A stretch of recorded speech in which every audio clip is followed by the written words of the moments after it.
Saya hobi sering ke pasar. Bukan karena nganggur ya memang seneng. Saya itu seneng di pasar itu sederhana. Kalau ada ibu-ibu awam tak belajari 10.000 seneng, alhamdulillah. Kok pinter jenengan. Saya ini kiai besar, jadi kalau muni alhamdulillah ngenteni untuk duit 10 juta. Ini yang nggak pernah ngaji untuk duit 10.000 sisa syukur. Jadi tak anggap itu bentuk kekalahan saya.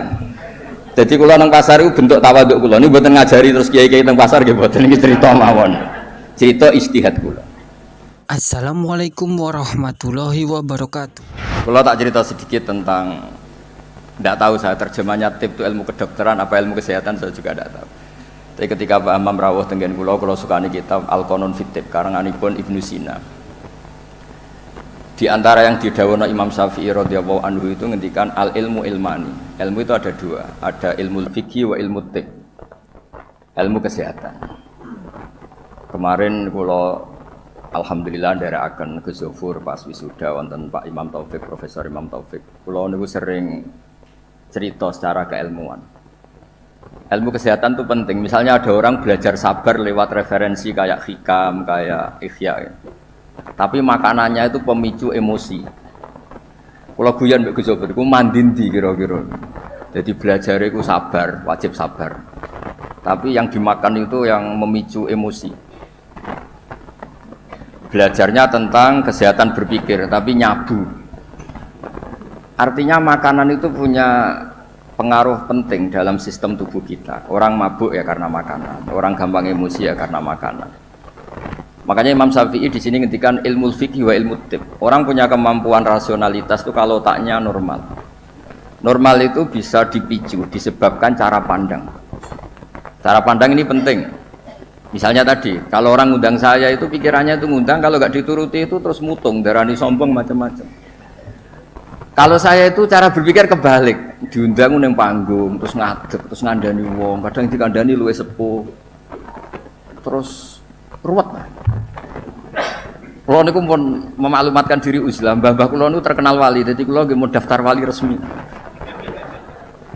Kulo niku sering sinau, alhamdulillah sinau Ihya Ki Hatam. Karena pun dipameri wau Pak Hamam, ben kecelok putra mantu Bali Maksum yo cerita al macam-macam ben ketok pinter. Tapi ternyata dendam mbek mertuane dicurigai Muhammadiyah terus dendam nganti saiki. Nggih alhamdulillah niki Bu Ida boleh kula niki jenengan ndek bojo sing ra dipendendam. Saking dendamnya membuktikan nak ndekne ora Muhammadiyah. Sampai sesulit ini untuk menjawab kalau beliau tidak Muhammadiyah. Mugi-mugi roh Mbak Maksum menerima bahwa menantunya ini benar-benar tidak Muhammadiyah. Padahal andekan Muhammadiyah itu juga gak masalah kan dengan makna lughat. Muhammadiyah itu umat Kanjeng Nabi Muhammad sallallahu alaihi wasallam. Jadi Muhammadiyah itu bisa nama ormas, bisa nama umatnya Rasulullah sallallahu alaihi wasallam. Dulu Mbak Maksum ini cerita, Mbak Maksum dari sekian wasiat paling populer di keluarga Mbak Maksum itu, kowe kudu belo NU, tapi ora usah ngelek-ngelek Muhammadiyah. Itu masyhur, itu terdokumen di antara wasiatnya Mbah Maksum. Dan alhamdulillah saya tadi diderekno cucu Mbak Abbas, Kolonel Nafis itu cucu Mbak Abbas. Selama kebetulan ketemu Gus Fahmi Amruwah ini, dulu ceritanya Mbah Hashim itu dalam ancaman macam-macam lah, namanya zaman perang. Karena Mbah Hashim itu hanya orang alim fikih, usul fikih, ahli hadis, itu takut terus nyewa Mbak Abbas disuruh ngelatih santrinya pencak yang jadi asal usul pagar Nusa. Alhamdulillah cucunya jadi kolonel. Yang cucu Mbah Hashim ya macam-macam, ada yang ngiyai ada macam-macam. Tapi sebetulnya dari gen keluarga Lasem sama Mbah Hashim itu sama-sama nasabnya sama. Gayanya juga sama. Ya ada yang jelas, ada yang enggak jelas. Tapi saya ingin bela yang tidak jelas karena ini kan kampus ya, jelas aturannya jelas. Saya itu sering ditanya, saya sering ditawarin Gus mau jadi dokter honoris causa di kampus ini. Enggak kata saya. Kenapa? Nara di duit ora pantes, dokter ora di duit. Jadi enak Gus nonton ngopi ge pantes, ora jelas ge pantes, kafe pantes. Tapi dari ketidakjelasan itu menjadi jelas. Kalau semuanya itu sistem kampus, itu nanti orang mau belajar tema fikih tertentu, misalnya kalau di fikih harus nunggu semester berapa baru ada pelajaran itu. Masa mau belajar khed daftar dulu sampai mata kuliah berapa baru dapat pelajaran khed? Itu bisa tutup Islam kalau semuanya tertib itu. Tapi baru kayak kiai gak jelas kayak saya itu di jalan ketemu orang tanya, Gus, badhe sowan apa? Ketemu saya di pasar. Saya hobi sering ke pasar. Bukan karena nganggur ya memang seneng.